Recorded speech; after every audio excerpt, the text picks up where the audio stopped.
ప్రపంచమంతా గందరగోళంగా ఉన్నప్పుడు, యుద్ధాలు, సంక్షోభాలు వస్తున్నప్పుడు మన డబ్బుని ఏం చేయాలి?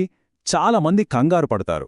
కాని వారెన్ బఫెట్, చార్లీ మంగర్ లాంటి దిగ్గజాలు ఇలాంటి టైంలో ఎలా ఆలోచిస్తారో, వాళ్ళ ఇన్వెస్టింగ్ రహస్యమేంటో ఈరోజు మనం తెలుసుకోబోతున్నాం.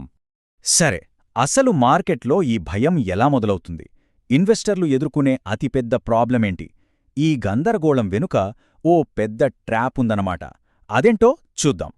టీవీ ఆన్ చేసినా, న్యూస్ పేపర్ చూసినా హెడ్లైన్స్ అన్నీ మనల్ని భయపెట్టేలా ఉంటాయి.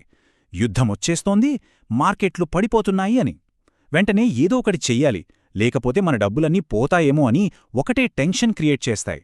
ఈ గొడవల వల్ల వెంటనే ఎఫెక్ట్ అయ్యేదేంటో తెలుసా? ఆయిల్ రేట్లు చూస్తుండగానే ఆకాశాన్నంటుతాయి. ఇది మనం కళ్ళారా చూసే మొదటి అతిపెద్ద మార్పు. ఇలాంటి టైంలో ఇక మనసు ఆగదు. ఇప్పుడే ఏదో ఒక యాక్షన్ తీసుకోవాలి, అమ్మాలా కొనాలా అనే ఒకటే కంగారు. ఏమీ చేయకపోతే ఉన్నదంతా పోతుందేమోనన్న భయం మనల్ని వెంటాడుతుంది. అయితే అందరూ ఇలా కంగారు పడుతుంటే తెలివైనవాళ్లు, అంటే వారెన్ బఫెట్ లాంటివాళ్లు ఏం చేస్తున్నారు? వాళ్ల ఆలోచన విధానం మనందరికంటే చాలా డిఫరెంట్గా, చాలా ప్రశాంతంగా ఉంటుంది. అదెలాగో చూద్దాం. ఇక్కడే బఫే టీం ఫాలో అయ్యే ఒకే ఒక్క సింపుల్ రూల్ బయటకొస్తుంది. అదేంటంటే ఓపిక. అవును, వెయిట్ చేయడం. ఇదే వాళ్ల ఇన్వెస్టింగ్ విజయానికి అసలైన పునాది. చూడండి, ఇక్కడ 2 రకాల ఇన్వెస్టర్లు ఉన్నారు. ఒకరు సంక్షోభం రాగానే అయ్యో నేనేదో ఒకటి చేసేయాలి అని కంగారు పడతారు. ఇంకొకరు, అంటే బఫెట్ లాంటివాళ్లు, సంక్షోభాన్ని చూసి నేను దేనికోసమో వెయిట్ చెయ్యాలి అని అనుకుంటారు. ఈ చిన్న తేడానే పెద్ద పెద్ద లాభనష్టాలను డిసైడ్ చేస్తుంది. చార్లీ మంగర్ చెప్పిన ఈ మాట వింటే మనకు అసలు విషయం అర్థమవుతుంది. నిజమైన డబ్బు కొనడంలోనూ అమ్మడంలోనూ రాదు, అది ఓపికగా వేచి ఉండడంలోనే ఉంది. ఎంత పవర్ఫుల్ మాట కదా! నిజమైన సంపద ఓపికతోనే వస్తుంది. సరే, ఓపికగా ఉండాలి అంటున్నారు. మరి దేనికోసం ఓపికగా ఉండాలి? ఇక్కడే మనం తాత్కాలికంగా పెరిగే ధరలకి, నిజంగా బలంగా ఉన్న బిజినెస్కి మధ్య తేడాని అర్థం చేసుకోవాలి. ఇది చాలా చాలా ముఖ్యం. ఈ పొలిటికల్ గొడవల వల్ల పెరిగే ధరలు అచ్చం వేసవిలో వచ్చే జల్లులాంటివి.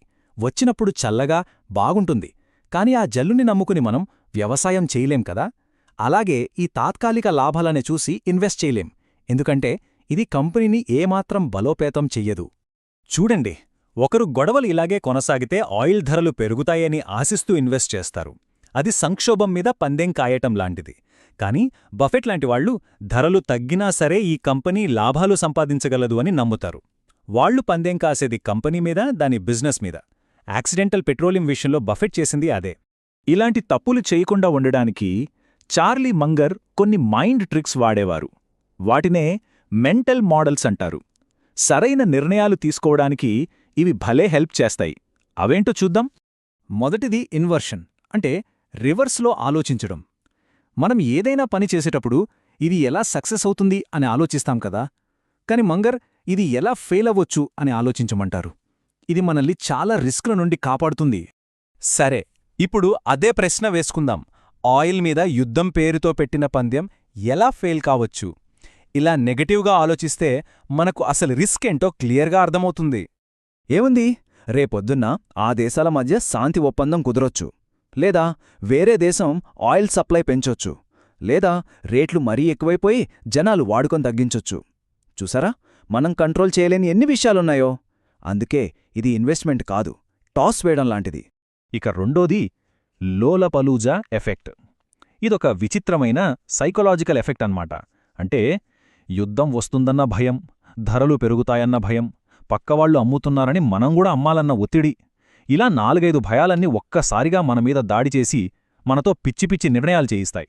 దీన్నే మంగర్ అలా సరదాగా పిలుస్తారు. అయితే ఇలా జరగటం ఇదే మొదటిసారి కాదు. చరిత్ర చూస్తే ఇలాంటి సంఘటనలు చాలాసార్లు జరిగాయి.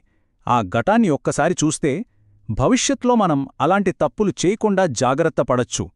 ఆ ఖరీదైన పాఠాలేంటో ఇప్పుడు చూద్దాం. ఈ టైంలైన్ గమనించండి. 1990 గల్ఫ్ యుద్ధం, ఆయిల్ ధర డబల్ అయ్యింది, కాని ఏడాదిలోపే పడిపోయింది. 2008 ఆర్థిక సంక్షోభం, మళ్లీ అదే కథ, ధరలు పెరిగాయి, కుప్పకూలాయి. ఇక 2022 ఉక్రెయిన్ గొడవ, సేమ్ ప్యాటర్న్, ధరలు పైకెళ్లాయి, మళ్లీ కిందకొచ్చేశాయి. చరిత్ర పదే పదే అదే పాఠం చెప్తోంది. ఈ శబ్ద ఉచ్చు లేదా నాయిస్ ట్రాప్లో ఎప్పుడూ ఒకే రకమైన వాళ్లు చిక్కుకుంటారు. వాళ్ళెవరంటే ఈసారి వేరు, ఈసారి నిజంగానే భిన్నంగా ఉంటుందని నమ్మేవాళ్లు. ఇన్వెస్టింగ్లో ఇంతకంటే ప్రమాదకరమైన మాట మరొకటి లేదు. మరి బఫెట్ ఈ గందరగోళానికి ఎలా దూరంగా ఉంటారు? ఆయన ఆఫీస్ ఎలా ఉంటుందో తెలుసా? నిమిషం నిమిషానికి ధరలు చూపించే పెద్ద పెద్ద స్క్రీన్లుండవు. ఒక పాత ల్యాండ్లైన్ ఫోన్ ఉంటుంది, పక్కన కంపెనీల యాన్యువల్ రిపోర్ట్లు కుప్ప ఉంటుంది. అంతే. ఆయన ఫోకస్ అంతా తెలుసుకోగలిగే దానిపైనే, అంటే ఆ బిజినెస్ మీద మాత్రమే. సరే, ఇప్పటిదాకా మనం నేర్చుకున్నదంతా ఒక 4 సింపుల్ స్టెప్స్లో చెప్పుకుందాం. స్టెప్ 1, మీ గుండె వేగాన్ని పెంచే హెడ్లైన్ చూడండి. చూసారా? ఓకే. స్టెప్ 2, ఒమహాలో బఫెట్ ఏం చేస్తారో అది చేయండి. అంటే మీ చేతుల మీద మీరు కూర్చోండి, ఏమీ చేయకండి. స్టెప్ 3, భయంతో ట్రేడింగ్ చేయొద్దు. స్టెప్ 4, నిజాలు ఫ్యాక్ట్స్ ఆధారంగా ఇన్వెస్ట్ చేయండి. అంతే. చివరిగా ఒక ముఖ్యమైన ప్రశ్న. సంక్షోభాన్ని తట్టుకోగల మంచి కంపెనీలను వెతకడం కరెక్టే, కానీ వాటిని ఆ సంక్షోభం వచ్చింది కాబట్టి కొనాలా? ఈ ఒక్క ప్రశ్న గురించి ఆలోచిస్తే మన ఇన్వెస్టింగ్ పద్ధతి మొత్తం మారిపోతుంది.